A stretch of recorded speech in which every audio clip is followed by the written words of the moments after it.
Bem-vindos a este nosso sétimo treino deste nosso ginásio de fitness emocional dedicado à comunicação autêntica. E nós hoje vamos falar de quê? Nós hoje vamos falar de vícios linguísticos que geram conflitos. Nós sabemos que a nossa linguagem, a nossa forma de falar, acaba sempre por ter determinados vícios e nós hoje vamos dar particular, particular atenção àqueles vícios que geram conflitos, ou seja, que geram conflitos com os outros, geram conflitos que estão de alguma forma já patentes nos diálogos. E nós vamos falar de 10 vícios. Eu escolhi 10 vícios porque acredito que são aqueles que mais se encontram e eu mais encontro também na linguagem, principalmente em português, na linguagem das pessoas com as quais eu falo. Então, o primeiro vício linguístico é a leitura mental. A leitura mental. E a leitura mental representa o quê? É quando nós dizemos, alguém está a falar connosco e, num momento de silêncio, nós dizemos: já sei o que vais dizer. Ou já sei o que estás a pensar. Nós, ah, nós não somos magos, não somos adivinhos, não andamos aqui a ler pensamentos, não é? Portanto, nós nunca sabemos, é impossível nós sabermos aquilo claramente, não é? Que a outra pessoa está a querer dizer, porque podemos conseguir aceder a um bocadinho da informação, ou seja, conseguimos eventualmente conseguimos saber parte daquilo que ela nos vai querer dizer, mas nunca tudo. Porquê? Porque como nós estamos nesta perspectiva de adivinhação, isso quer dizer que nós estamos com o foco em nós e não no outro.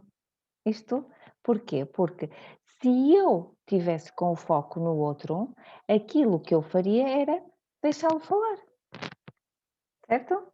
Se eu estivesse com foco no outro, eu não precisava de adivinhar. A necessidade de adivinhar prende-se provavelmente com um medo. Um medo, não é? Um conflito que já está instalado, pode ser um conflito interno e que depois vai manifestar-se num conflito externo. Isto quer dizer que o externo vai sempre ser uma consequência do conflito interno e neste conflito externo, que eu vou provocar com a minha linguagem, dizendo já sei o que estás a pensar, já sei o que é que me vais dizer, não é? O que é que eu faço? Eu vou assumir uma parte da realidade e vou acreditar que sei o que aquela pessoa me está a querer dizer. E isso não é verdade. O segundo vício que eu vos trago aqui hoje é o vício de interpretar. Isto quer dizer o quê? Quando eu digo, hum, alguém me diz algo, certo? Ou eu ouço uma pessoa dizer e digo-lhe o seguinte: ah, pá, mas tu és uma pessoa que. Não, eu estou a interpretar algo. Tu és uma pessoa que acha sempre isso. Tu és uma pessoa que diz isso. Não, estou a interpretar.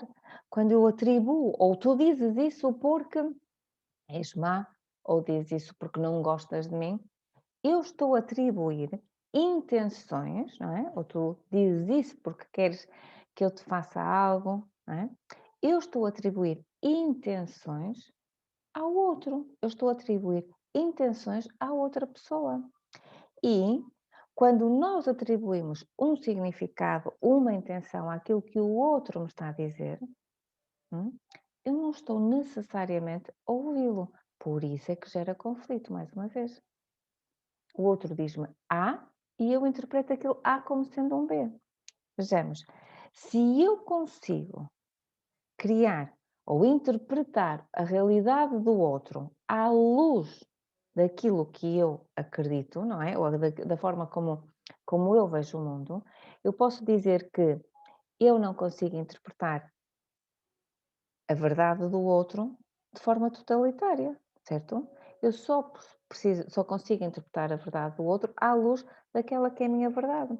Portanto, quando eu só interpreto uma meia verdade, na melhor das hipóteses, eu estou a criar uma falsa realidade. Uma meia-verdade dá-me sempre uma falsa realidade. Reparem, é a mesma coisa que, eh, isto é o que acontece com os meios de comunicação social. Eles só nos dão as meias-verdades. E nós, com estas meias-verdades, acabamos por ter acesso a falsas realidades. Então, quando nós interpretamos os outros, não é? Nós estamos a criar falsas realidades. Isso é como aqueles exercícios de ilusão de ótica. Reparem, de um lado nós vemos um quadrado, mas se nós damos a volta, acaba por ser um paralelepípedo ou acaba por ser um círculo, certo? Então, nós, quando interpretamos, estamos sempre a criar falsas realidades. Porquê? Porque não estamos a ver a realidade do outro. Não lhe estamos a permitir que ele comunique connosco com base na sua realidade. Terceiro vício. O terceiro vício é estabelecer uma causa e um efeito, ou um efeito e uma causa, para aquilo que o outro nos está a dizer.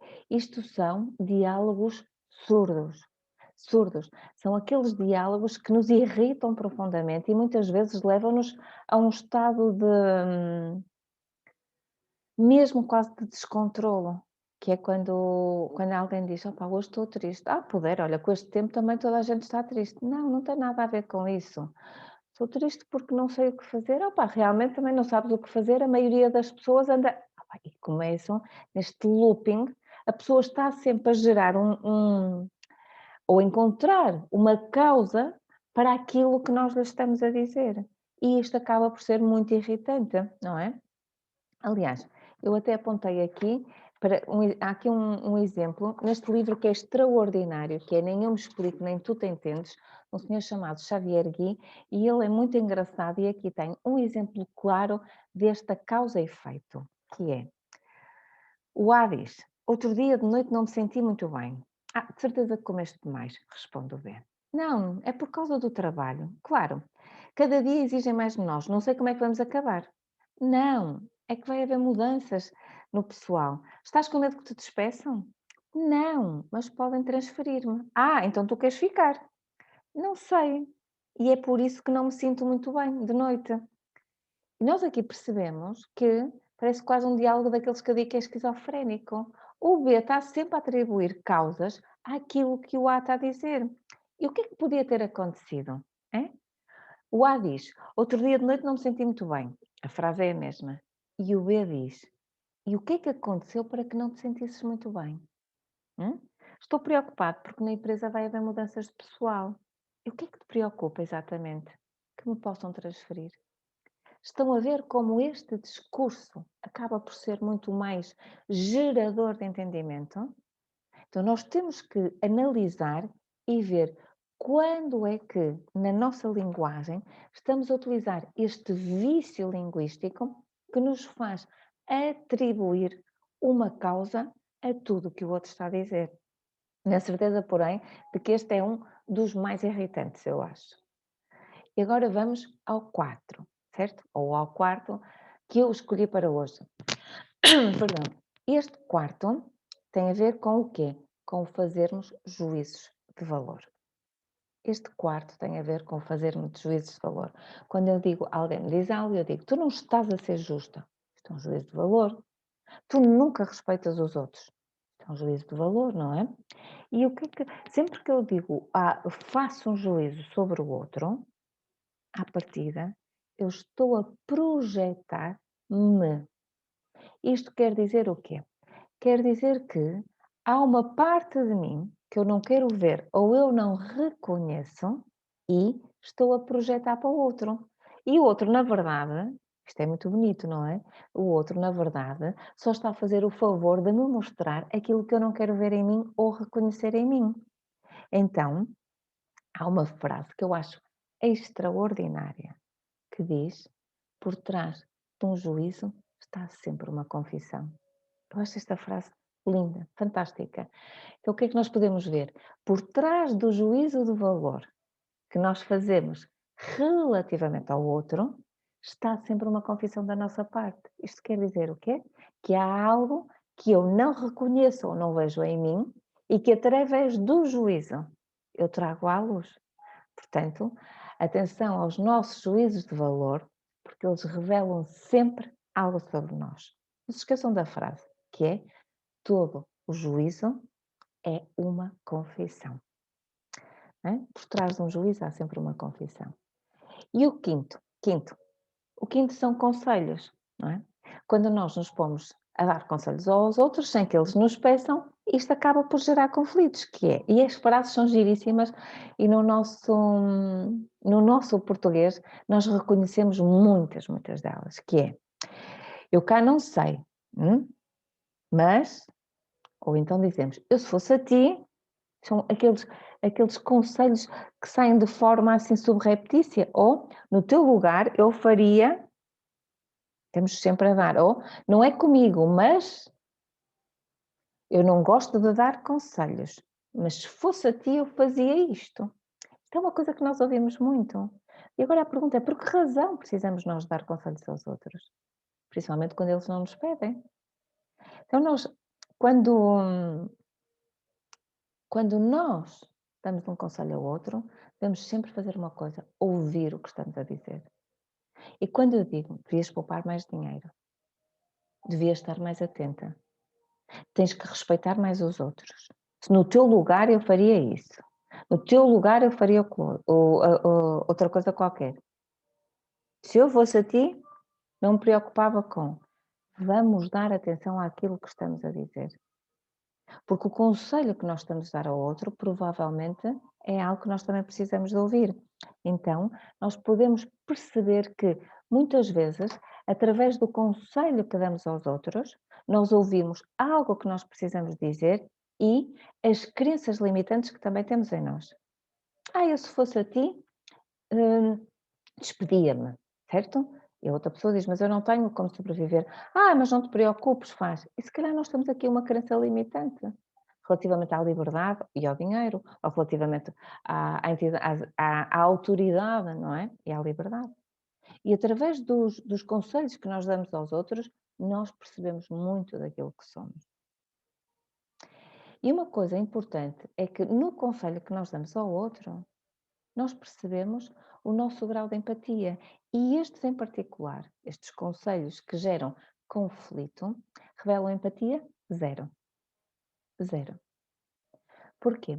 Porque eu digo que a empatia precisa de 3 coisas: sentir o outro, entender o outro e agir em conformidade. E neste tipo de linguagem, não é? Neste vício linguístico de dar conselhos, nós percebemos que não estamos a ser empáticos, não entendemos o outro, não sentimos o outro e nem estamos a agir em conformidade. Não estamos a aplicar aquela regra de platina, não é? Que é dizer ou fazer ao outro aquilo que ele gostaria que lhe fizéssemos. Continuamos focados em nós. Então, vamos passar para o sexto. Agora passamos para o sexto vício linguístico que faz com que nós geremos conflitos. E o sexto é querer ter sempre razão. E isto todos nós já vivemos, não é? Querer ser sempre razão é dizer: eu já passei por isso e eu sei como é que é. Ou as coisas vão ter que ser feitas assim. Ou então, neste caso, o caminho é por ali, certo? E eu sei, e eu. E o querer ter sempre razão é precisamente isso, não é? Que eu sou tão inseguro, que tenho que estar sempre a falar de mim e preciso que a minha razão seja manifestada. Porquê? Porque se a minha razão não é manifestada, eu fico em xeque porque sou tão inseguro que penso que não existe, eu preciso de me afirmar. Mas como eu não me afirmo perante mim, eu preciso me afirmar perante o outro. E a verdade é que isso não nos traz ponta de felicidade. Ter razão não nos traz ponta de felicidade. Até porque quando nós estamos na dicotomia ter razão ou não ter, não é? Estamos a viver numa perspectiva de escassez e de escassez de felicidade. Porque eu para existir preciso ter razão. Não. Eu já existo. Eu já existo. E essa é a minha razão, não é? Isto é interessante porque quando eu preciso ter razão para exaltar a minha identidade, eu perco a razão. E o importante é eu perceber as razões que me levam a isso. Por que razão preciso eu ter sempre razão? O que é que eu sinto? Não se esqueçam que nós precisamos sentir as nossas emoções para perceber o que se passa cá dentro. O que é que acontece se eu não tiver razão? O que é que me acontece? Como é que eu me sinto quando não a tenho? Isto é importante, são as perguntas de autoindagação que nós nos devemos fazer para perceber o que se passa dentro de nós. Sétimo. Sétimo, temos aqui as instruções paradoxais. Isto quer dizer o quê? Que são instruções que são diferentes. Na nossa linguagem, saem instruções ou caminhos diferentes. Por exemplo, quando nós dizemos, não te vou dizer o que fazer, mas no teu lugar eu escolhia isto. Ou não me quero meter, mas não me parece que isso esteja acertado. Ou seja, ficamos assim, não é? Ou não me importo com o que vais fazer, desde que não faças isto. E estas instruções acabam por gerar conflitos. Porquê?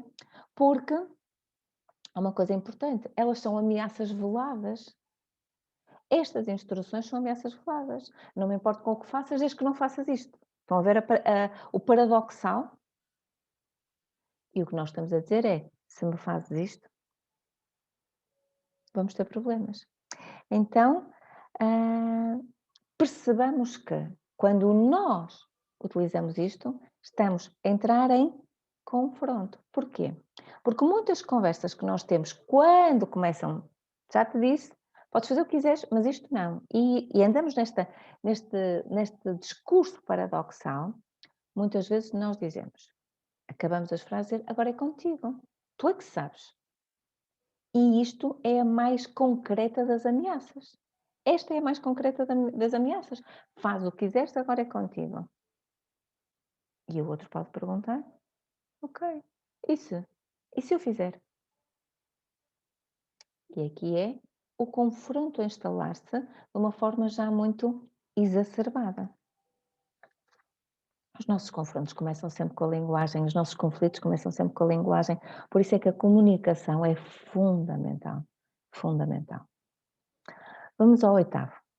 O oitavo é dizermos ao outro aquilo que ele deve sentir. Ter a veleidade, não é? De dizer ao outro aquilo que ele deve sentir. E reparem que nós fazemos isto com as crianças também. Nós dizemos, mas porquê estás a chorar? Porquê que sentes isso? Porquê que estás assim, não é? Não fiques assim. Não te ponhas dessa forma. Estás sempre amuado. Ficas logo amuado. Não se pode dizer nada que tu ficas logo, és todo sensível. Isto são formas de nós dizermos ao outro aquilo que ele deve sentir. E nós não somos ninguém para dizer ao outro aquilo que ele deve sentir. Principalmente quando nós nem temos o autocontrole necessário para conversar e dialogar de acordo com as nossas emoções, certo? Ou de acordo com aquilo que seria uma forma mais autêntica de as verbalizarmos. Então, o que temos que fazer nesta situação é reconhecer, aceitar e respeitar o que o outro está a sentir e percebermos que da mesma forma que nós temos o direito de sentir o que estamos a sentir, temos que dar esse direito ao outro. E só com esta aceitação e com este respeito é que nós podemos entrar em diálogo. De outra forma não é possível. Nono. O nono vício linguístico que gera conflitos. Ter sempre a necessidade de dizer a última palavra. Isto é muito interessante porque nas mensagens escritas isso acontece muito.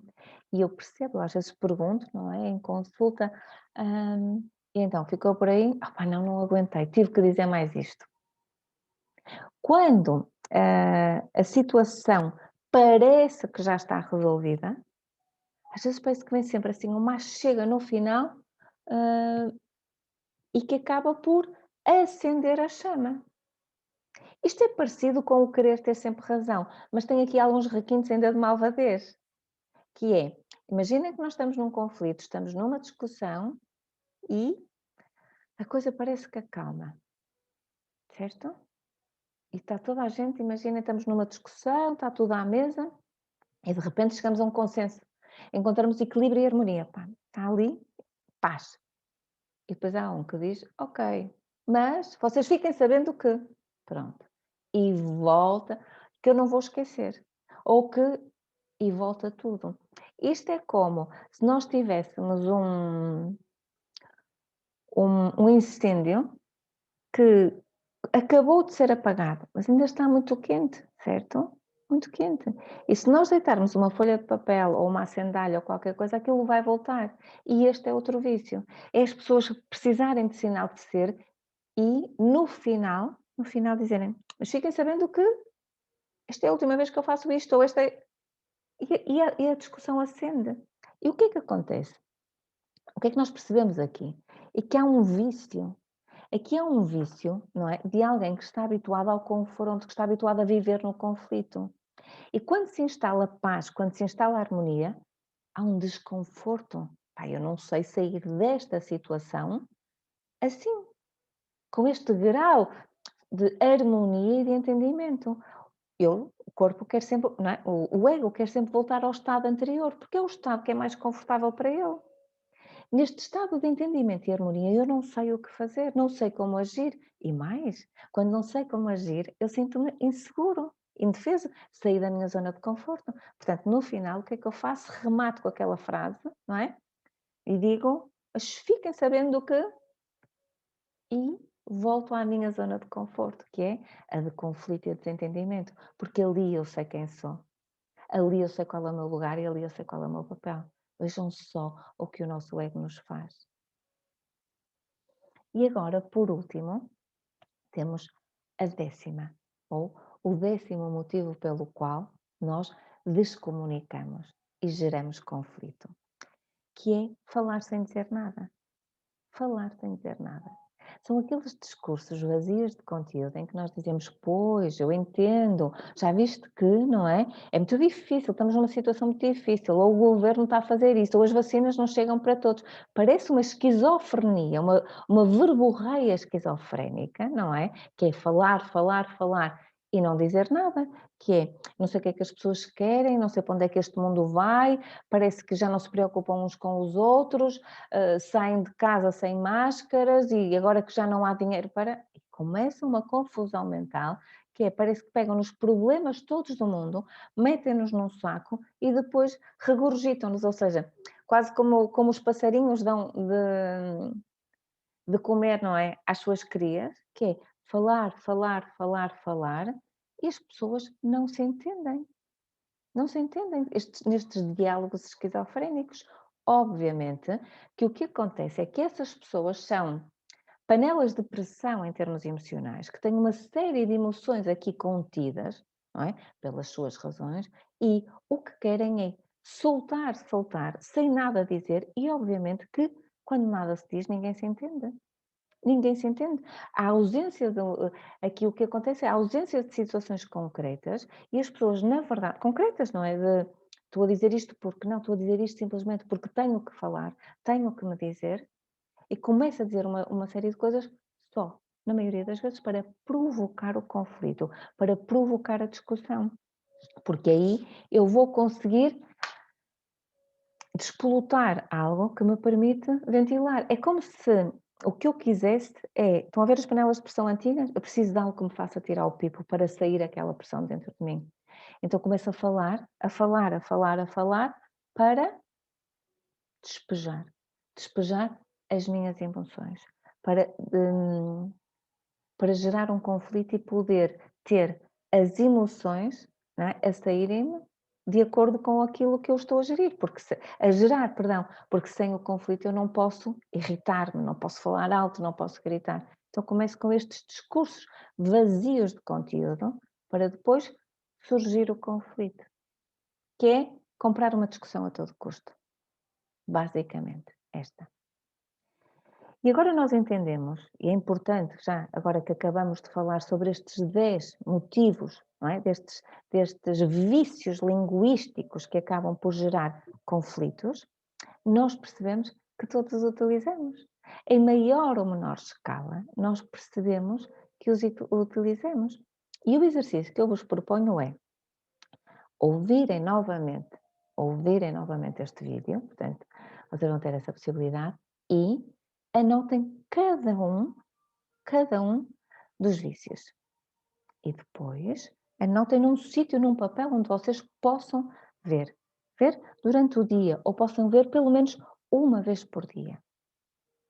E depois vão pondo um tracinho, cada vez que se lembram que utilizar, que ok, olha, hoje falei sobre isto, hoje fiz juízos de valor, olha, hoje fui tão inespecífica, apetecia-me mesmo comprar uma discussão, ou hoje acabei por julgar alguém, não é? Ou acabei por interpretar aquilo que alguém estava a dizer, ou tentei arranjar causas, tive este diálogo de tentar arranjar causas para o que alguém me estava a dizer. E vão pondo tracinhos. E aí vocês vão percebendo que vícios são mais comuns no vosso estilo linguístico e depois podem perceber os mecanismos que estão por trás, porque esta é a parte bonita, os mecanismos que estão por trás e vos fazem utilizar esses vícios linguísticos. Quais são os benefícios que vocês têm quando isso acontece?